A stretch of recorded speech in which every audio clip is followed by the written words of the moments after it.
और उपस्थित यहाँ पर सभी लोग, दरबार के भी भक्त बैठे हैं तमाम, सभी को बहुत दरबार की ओर से बहुत प्रेम, आशीर्वाद और अभिनंदन आप सबका।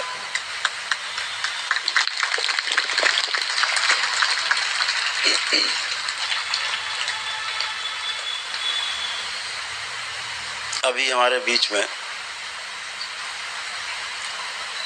प्रेस के कुछ मित्र थे, पूछ रहे थे गुरुजी ये क्या प्रोग्राम है,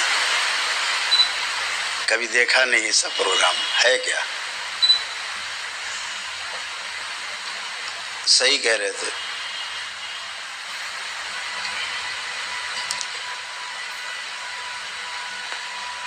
ये कार्यक्रम नहीं है,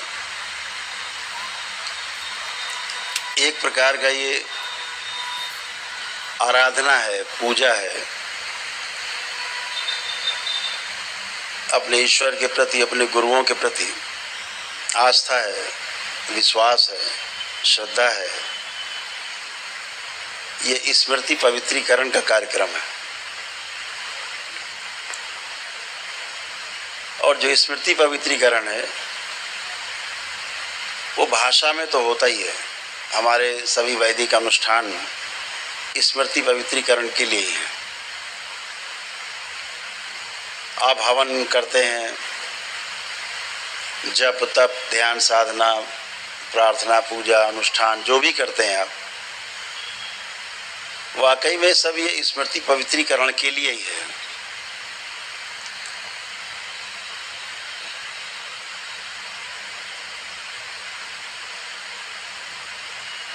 लेकिन हमें उसके बारे में बताया नहीं जाता है कि कार्यक्रम क्या हो रहा है, हवन हो रहा है तो क्यों हो रहा है।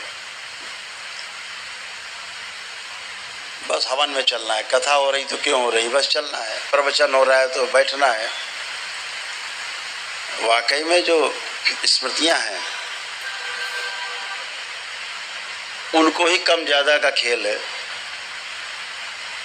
अगर गंदी स्मृतियां ज़्यादा हो गई तो आप में गंदगी है, और अच्छी स्मृतियां ज़्यादा हो गई तो आप में अच्छा ही है, इतनी बात है। और अगर ये हो सके कि खराब स्मृतियां नष्ट हो जाएं या रूपांतरित हो जाएं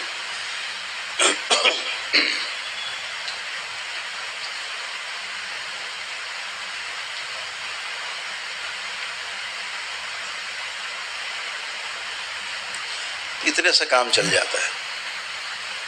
मैंने बच्चों में देखा, अक्सर जाते हैं बच्चों के बीच में, शुरू से स्वभाव रहा जाने का।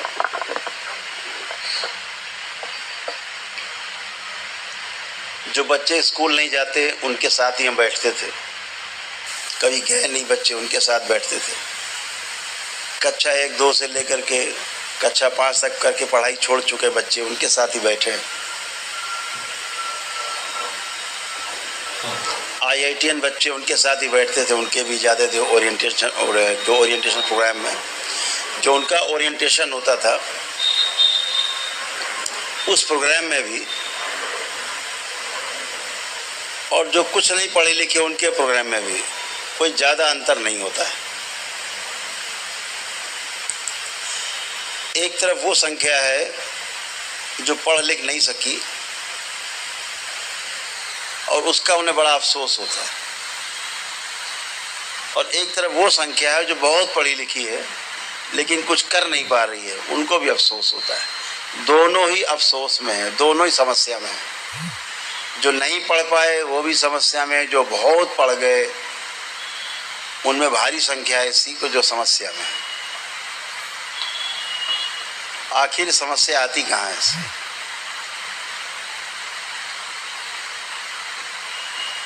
वास्तविकता अपनी जगह पर है।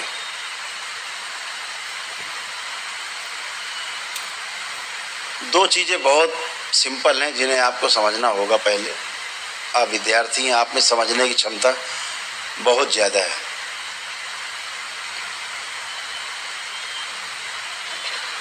एक है ज्ञान, दूसरा है सूचना।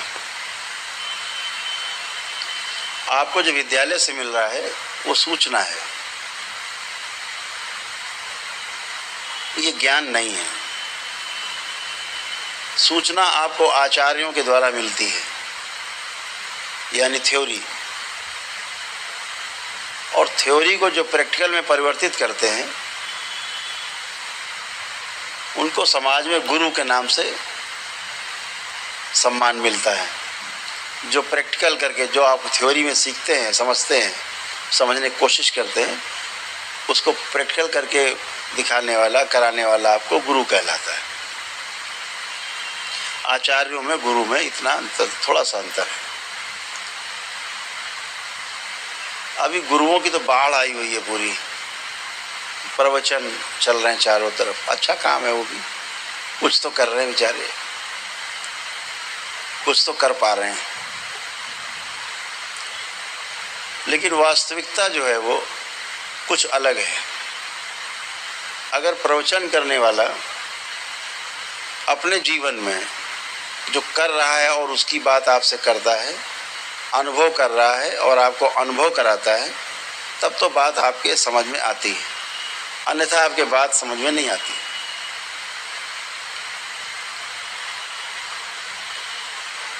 तो वास्तविकता कुछ होती जिसको हम जानने का प्रयास करते हैं, लेकिन उसके पहले कुछ चीज़ें हम माने रहते हैं। जैसे ईश्वर है, एक मान के बैठे हैं।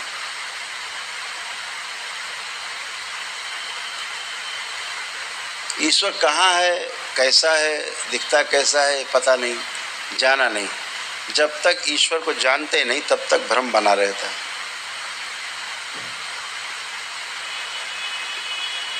जिस दिन ईश्वर को जानने की प्रक्रिया शुरू करते हैं, यानी जो माना हुआ है उसको जानने का प्रयास करते हैं, उस दिन जीवन में एक अद्भुत घटना घटती है। वो गुरु के सानिध्य में होती है, पूर्ण गुरु के सानिध्य में होती है। जैसे हमारे पूजनी बाबा जी, माँ, इनके सानिध्य में जब आप आते हैं, जैसे आज आप इनके सानिध्य में हैं, तो आज आपको बहुत ज़बरदस्त अनुभव होने वाले हैं। आप सभी को आज यहाँ विद्यालय में केवल बातें नहीं होने वाली हैं, आज ज़बरदस्त आपको अनुभव भी होने वाले हैं जो हमेशा आपके साथ रहेंगे। तो वास्तविकता को अगर हम जान लें ठीक से तो भ्रम टूटता है। जैसे अगर हम पूछें आपसे, आप साइंस के विद्यार्थी भी यहाँ बैठे हैं, कितने लोग हैं जो विज्ञान के छात्र हैं? विज्ञान बहुत अच्छे, बहुत सुंदर है, बैठे। ऐसे कितने बच्चे हैं जो ये जानते हैं कि जल में कितने तत्व होते हैं? पहले 5 तत्वों के बारे में सुना आपने कभी? 5 तत्वों के बारे में, जिसको भगवान बोलते हैं। भगवान का नाम सुना है? भगवान सुना है? भगवान परीक्षा में पास कर दो, अच्छे नंबर दे दो, ऐसा करते हो आप लोग? दिखा भगवान? नहीं दिखा, तो हम दिखाते हैं आपको भगवान। आज आपको भगवान समझ में आएगा। भगवान, भगवान में कितने अक्षर हैं पता है? भा, गा, वा। वा में बड़े आ की मात्रा लगी है तो आ, और फिर ना, 5 हो गए। और आपने सुना होगा कि 5 तत्वों से पूरी सृष्टि निर्मित है, ये शरीर 5 तत्वों से बना हुआ है, सब सुना होगा, ठीक है। तो यही 5 तत्व कैसे हैं? भगवान बोल दिया तो कैसे? भा से भूमि, गा से गगन, वा से वायु, और वा में जो आ की मात्रा लगी थी, आ से अग्नि, और ना से नीर, तो 5 हो गए। यही भगवान है। इनसे हम छेड़छाड़ करते हैं, मतलब भगवान का अपमान करते हैं।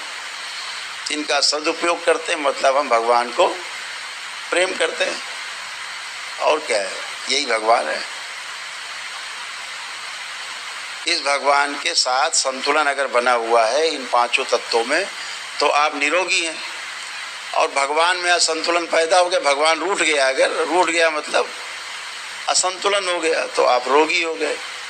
वो रोग शरीर में हो सकते हैं, मानसिक हो सकते हैं, आध्यात्मिक हो सकते हैं, आंतरिक रोग। तो ये सब, ये भगवान है।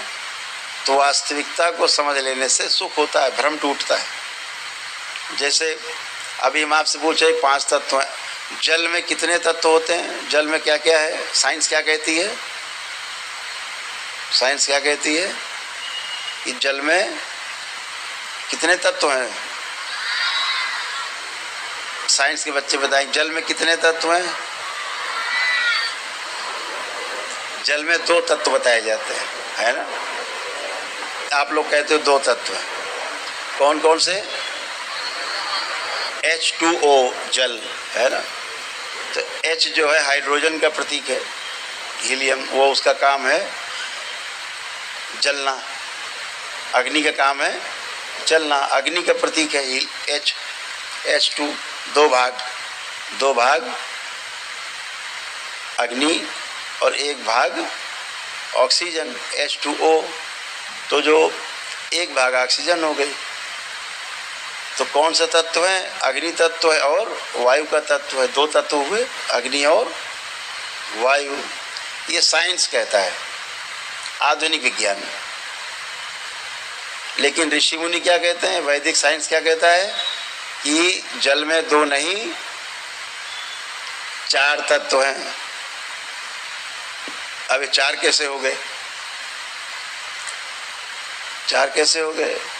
अभी तो आप जब वहाँ लिख देंगे ना, परीक्षा में पूछा जाएगा कि जल में कितने तत्व, आप लिख दोगे 4 तो फेल हो जाओगे। टीचर कहेगा ये तो पागल हो गए। क्यों?